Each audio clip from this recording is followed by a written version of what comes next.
Hey everybody, it's Stranger Grayson here.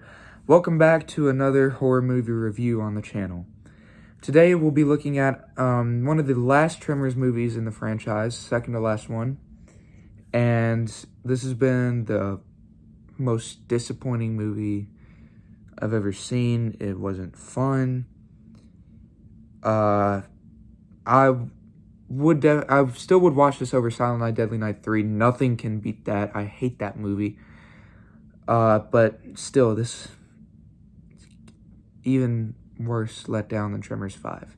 I will say that. And that is Tremors, A Cold Day in Hell. Now, this came in a 7-movie pack that includes all 7 of the Tremors movies that have been released. And this is definitely the weakest out of the ones I've seen so far. I was not a fan of this.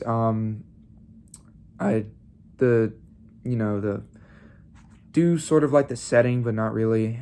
Anyways, I'll get into it. So this, of course, follows Burt Gummer from Tremors 5 and before. And it continues with the,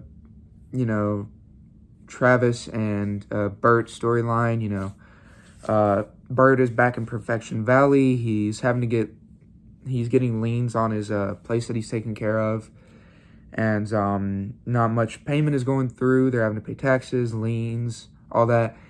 And he is, some of the jokes do land for me in this movie. Travis is a lot better. Travis comes back. Also, once again, played by Jamie Kennedy. Travis is definitely less annoying than he was in Tremors 5. His jokes actually do land for me quite a bit. But other than that, not really interested in most of this. They go back to using CGI a lot. Not a fan of that. Most of the kills are done off screen. Barely any blood and gore besides the Tremors. Besides the Graboids. I don't like the way they took this movie, But anyways, back to what I was saying. There is a Tremor problem up in Canada. Yes, this takes place in Canada. Tremors are now in the snow. They attack a few, geologists. They're reporting on the snow and seeing what they can find. But then a Tremor comes up, eats all 3 of them. Then, they, of course, call in Burt. And he's a bit hesitant at first because he doesn't know anybody there. He thinks their line's being tapped. The usual. But eventually he meets Valentine's daughter. Yeah, that's a first. I was kind of shocked when I saw that. That's one of the saving aspects of this movie, but I just feel like they're kind of referencing Valentine in a way, just in a bad light. But that's just really my opinion. But they of course go up to Canada. There are a few Tremors there. Then you get, some more characters introduced. Travis's love interest is also there. Then there's a scientist called Ferretti, I think, or Fervetti, something like that. I don't know how to say his name.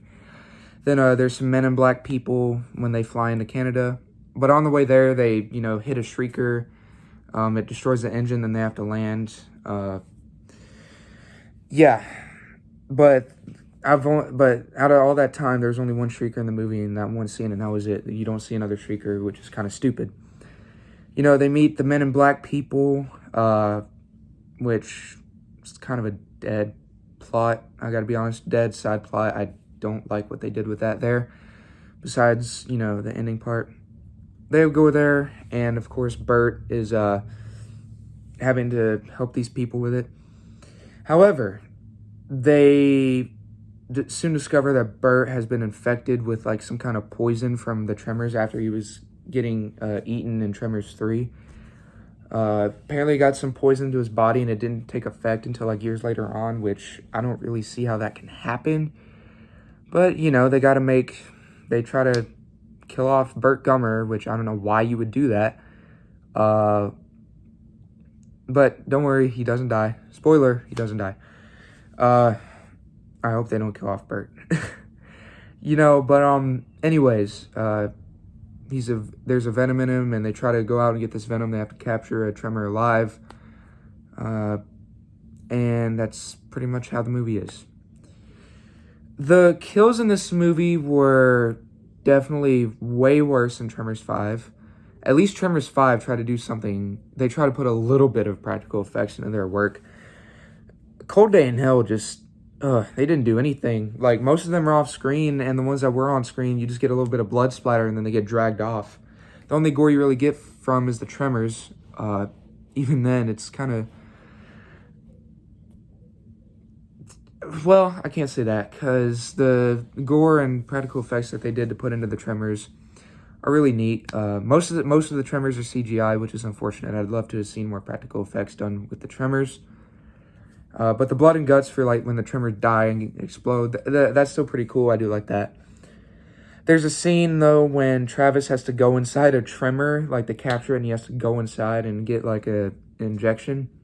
That is one of the most disgusting things I've ever seen from a Tremors movie. He comes out, just in slime and everything. Ugh, it made me gag. That's how disgusting it was. But the ending, of course, is usually the same. Travis, Bert, they all make it out. Most of them, anyway.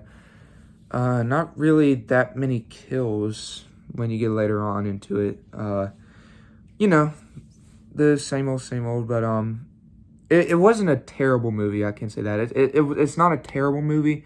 It's just, if I had to pick a Tremors movie to watch, this wouldn't be my first pick. It'd honestly be one of my last picks. But it's definitely not the worst movie out there.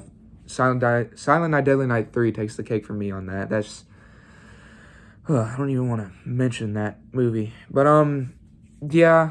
Tremors, Cold Day in Hell was not all that great, I gotta be honest. I'm kind of nervous about Shrieker Island. I wonder if it's going to improve or be even worse than this movie. I don't see... I guess I'll just have to wait and see. So, it's kind of a downward slope so far. Tremors 5 and Cold Day in Hell. Not been really doing any of those movies justice, but... Anyway, that has been my review on Tremors, A Cold Day in Hell. If I had to rate it on a scale of 1 to 10, I'd give it a 6. It was meh for me. It was kind of... So, that's just my opinion. What is everyone's thoughts on Tremors, A Cold Day in Hell? Let me know down in the comment section down below. Would love to hear everyone's thoughts on this. We are about done with the Tremors franchise. One more to go, and I guess I'll move on to another franchise or one-off movie. So, thank you all so much for watching this, and I will see you in the next review. God bless. Bye, everyone.